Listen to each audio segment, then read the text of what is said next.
Good morning, good afternoon, folks in downtown Brooklyn.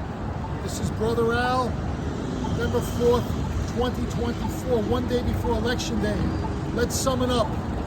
I've been doing random polling in this area for the last month and a half, meeting random people, asking them their opinion as to who they're going to vote for, whether it's Donald J. Trump or Kamala Harris. The consensus has been that 7-1 Democrats, Republicans have decided that Kamala Harris is the person of choice in this city, which is a blue state.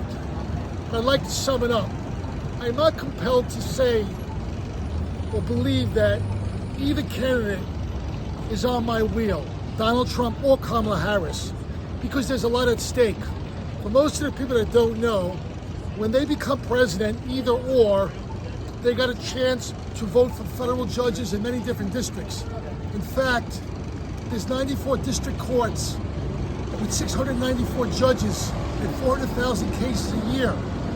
Plus there's 13 appeal courts where there's 179 judges there. So either or candidate has a right to put in federal judges. Donald Trump has put majority of his picks in the 5th district, and Kamala's chosen the 9th district. So bear in mind there's a lot of issues on the table.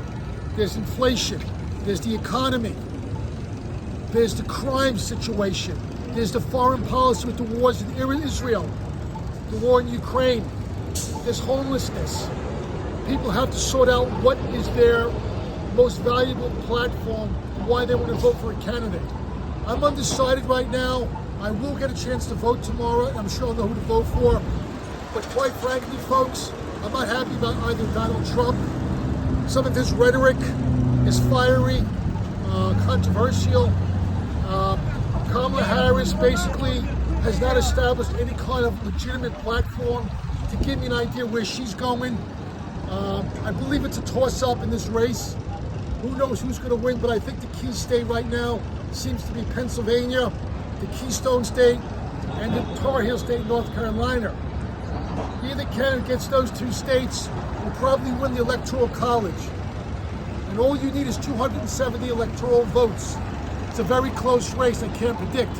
But I will say it's been a very dirty race politically. I believe the media is kind of left-wing, has been covering the Democratic Party, a bandwagon circling them, and basically saying a lot of stuff that's not even true, kind of fake, okay? So I have issues with the media. I also have issues with what they did to Robert Kennedy. Robert Kennedy's been a legacy, his family's been a legacy for many years, and they shut him down, they censored Robert Kennedy, okay? If they censor Robert Kennedy, they'll censor anybody. That has got to stop. My issues are First Amendment, my issues are immigration, inflation, the economy, and putting food on the table for the majority of Americans. Most people cannot put food on the table because everything is so expensive.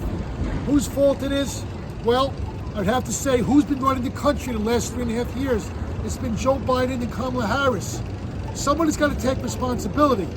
Now I'm going to leave this off with you folks. Are you better off now in 2024 than you were in 2021 when Joe Biden was elected? You need to answer that question. Put abortion aside because the states are going to handle it. You need to collectively decide what is going to benefit you and your family in this election. Forget about what the media says. They lie. You're going to decide between Donald J. Trump, a Republican, or you're going to decide between Kamala Harris. Now, I got to give Kamala Harris, she's put a pretty decent campaign together, but I think she will fall short. I think inevitably, it's my prediction, I'm not 100% sure, is that Donald J. Trump will be the next president, the 47th president of the United States of America. Do I think it's a great choice? It could be the less of two evils. Like I said, I'm undecided. I'm not going to declare who I'm going to vote for. I'll know tomorrow. But I will say one thing. It's been a very dirty election. A lot of mudslinging, a lot of rhetoric, each candidate excoriating each other, and I felt that to be very brutal. This is not the way the political machine works. So again, I ask you folks, use your conscience. You're going to decide tomorrow. You're going to go to that voting booth and you're going to decide who you're going to vote for. Okay? This is the biggest election we've had in 100 years. Get out there and vote. Okay? Get out there and vote and state to this country who you believe is the best candidate to run this country for the next 4 years.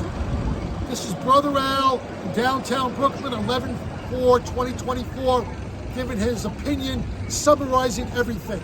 Thank you guys, whoever did the polling. I thank you. All this can be on YouTube. It'll be on the Brother Al.